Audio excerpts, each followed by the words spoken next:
Olá, meus amigos, tudo bem? Eu sou Gustavo Eugênio do CGE Consultoria. Hoje eu estou aqui para falar sobre um tema que eu acho de extrema relevância na Justiça do Trabalho, principalmente no processo do trabalho. Eu estou aqui para falar sobre o tema prescrição. Por que o tema prescrição ele é muito importante na Justiça do Trabalho? Nós aprendemos, meus amigos, que a prescrição ela vem do processo civil e, consequentemente, do processo trabalhista. A prescrição, o conceito de prescrição é a perda do direito de ação. Então, é esse o motivo que torna a prescrição muito importante quando nós falamos de ação trabalhista, ação civil, ação tributária, qualquer tipo de ação, ação penal, qualquer tipo de ação, ela estará sujeita ao fenômeno da prescrição. Estamos aqui nesse vídeo especificamente para falar sobre a prescrição na Justiça do Trabalho. A prescrição na Justiça do Trabalho, nós podemos dizer que se divide em três: prescrição bienal, prescrição quinquenal e prescrição intercorrente. O que é a prescrição bienal? A prescrição ela se encontra prevista na Constituição, no artigo 7º, inciso 29, e também na CLT, no artigo 11. Resumidamente, esses dois artigos eles falam o seguinte: o funcionário ou autor tem um crédito de 5 anos das verbas trabalhistas e direito de entrar com a ação em até 2 anos após extinto o contrato de trabalho. A partir daí, nós temos que diferenciar o que é prescrição bienal da prescrição quinquenal. A prescrição bienal, ela funciona da seguinte forma: o autor ele tem que entrar com a ação até no prazo máximo de 2 anos após extinto o seu contrato de trabalho. Esse é o prazo prescricional bienal. Ou seja, se o funcionário saiu da empresa, rescindiu seu contrato em março de 2019, ele tem até março de 2021 para ajuizar uma reclamação trabalhista. Ou seja, na data de hoje, 21 de abril de 2021,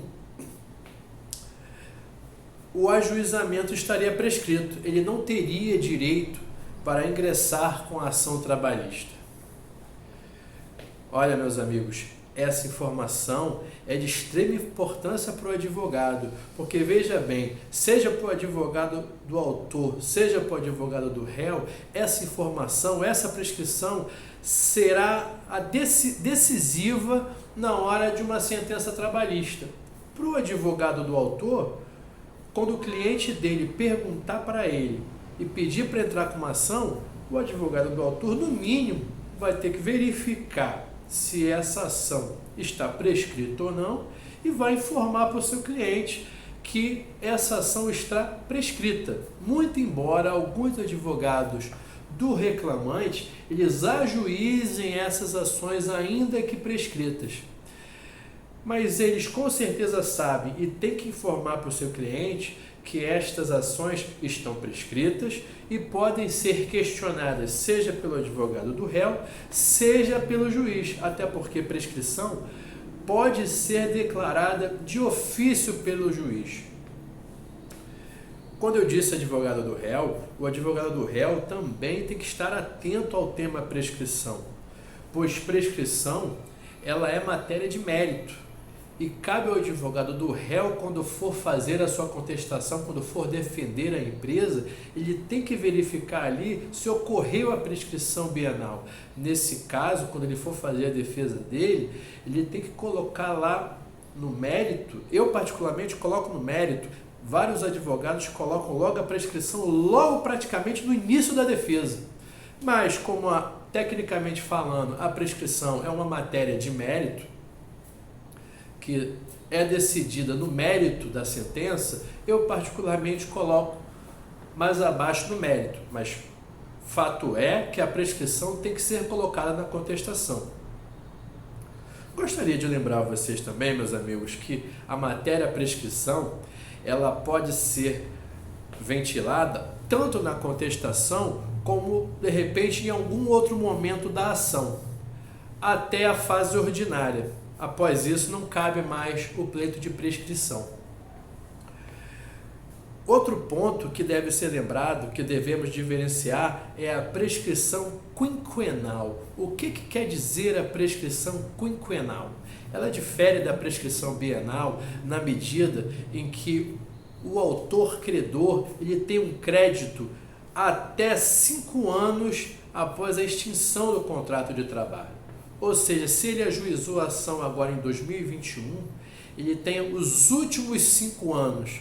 Se por acaso o funcionário foi contratado em 2007, 2010, ele não poderá mais requerer esses valores, porque esses valores eles já estão prescritos. Porque, como diz o artigo 7º, inciso 29 da Constituição da República e o artigo 11 da CLT, os créditos são apenas os últimos 5 anos. Anteriores a esse, os créditos do reclamante já estão prescritos. Só para lembrar aqui, meus amigos, aquelas ações que versem sobre pedidos de tempo previdenciário, elas são imprescritíveis. Se o autor ele entra com uma ação apenas requerendo contagem de tempo para a previdência, esse prazo é imprescritível. Então, é uma exceção ao artigo 11 da CLT, inciso 7º da Constituição da República. Outra informação que eu quero passar para vocês e que de extrema importância, principalmente após a reforma da CLT em 2017. Estou aqui para falar da prescrição intercorrente. O que é a prescrição intercorrente? Anteriormente à reforma, tinha-se uma extrema dúvida se era permitida a prescrição intercorrente na Justiça do Trabalho. A prescrição intercorrente ela já era muito utilizada na Justiça Comum. O que é a prescrição intercorrente? É a perda do direito de continuar a ação, de continuar a executar a ação na fase de execução. Antes da reforma trabalhista, o STF ele tinha um entendimento de que não cabia a prescrição intercorrente na Justiça do Trabalho. Essa questão criava muitas controvérsias, era questão de concurso público, era questão de OAB, lembro que já caiu isso em prova de OAB, e isso era uma guerra no judiciário trabalhista, porque tinha gente que falava que cabia a prescrição intercorrente, tinha gente que não cabia a prescrição intercorrente, mas antes da reforma já havia mais ou menos um entendimento consolidado.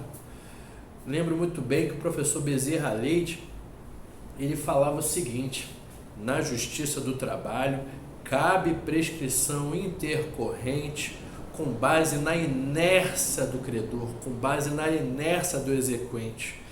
E esse foi o entendimento da reforma trabalhista. O artigo foi inserido na CLT, o artigo 11A da CLT, que informa isso. A partir do momento que o magistrado ele determina uma postura do autor exequente, ele determina que o exequente pratique determinado ato. Se o exequente não praticar esse ato, como eu disse anteriormente, sendo o exequente inerte, começa a correr o prazo prescricional, que também é de 2 anos. Então, essa questão da prescrição intercorrente, entendo eu que já está pacificada tanto pela doutrina e atualmente pela legislação no artigo 11 da CLT. Ou seja, você que é advogado de réu, você tem que ficar atento a esse prazo prescricional, verificar se o autor ele está dando andamento ao processo, porque você pode questionar e pedir a declaração da prescrição intercorrente, que inclusive pode ser declarada de ofício. E você, advogado de autor, não pode deixar transcorrer esse prazo. A partir do momento que o juiz ele determina providências para o exequente, tem que buscar as soluções o mais rápido possível. Atualmente, vários juízes da Justiça do Trabalho, quando o exequente se encontra inerte por um determinado período, ele já coloca o processo para arquivar. Alguns já extinguem logo o processo. Então, o advogado ele tem que estar atento à prescrição intercorrente, seja em favor do autor, seja em favor do réu. Eu espero que vocês tenham percebido que a prescrição, seja a prescrição bienal, seja a prescrição quinquenal e a intercorrente, ela tem que estar no sangue do advogado. Veja bem, o advogado do autor ele tem que perceber a prescrição intercorrente, ele tem que perceber a prescrição bienal. O advogado do réu, quando vai fazer a defesa, além de prestar atenção na prescrição bienal, ele também tem que requerer a prescrição quinquenal.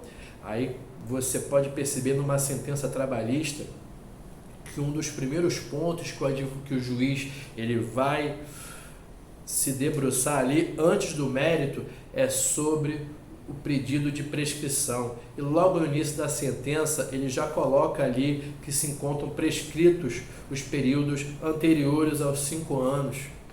Aí só depois disso ele vai para a análise do mérito. Então você perceba que tanto o advogado do autor quanto o advogado do réu tem que conhecer muito bem esse tema de prescrição, sob pena de prejudicar o seu cliente.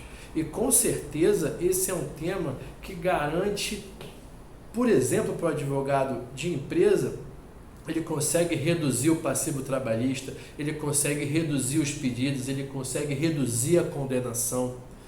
Isso é muito importante, porque a partir daí a sua empresa ela fica mais protegida quando você consegue reduzir esse passivo trabalhista, quando você consegue reduzir esses valores condenatórios. Tudo bem, meus amigos? Eu espero que vocês tenham gostado do tema prescrição.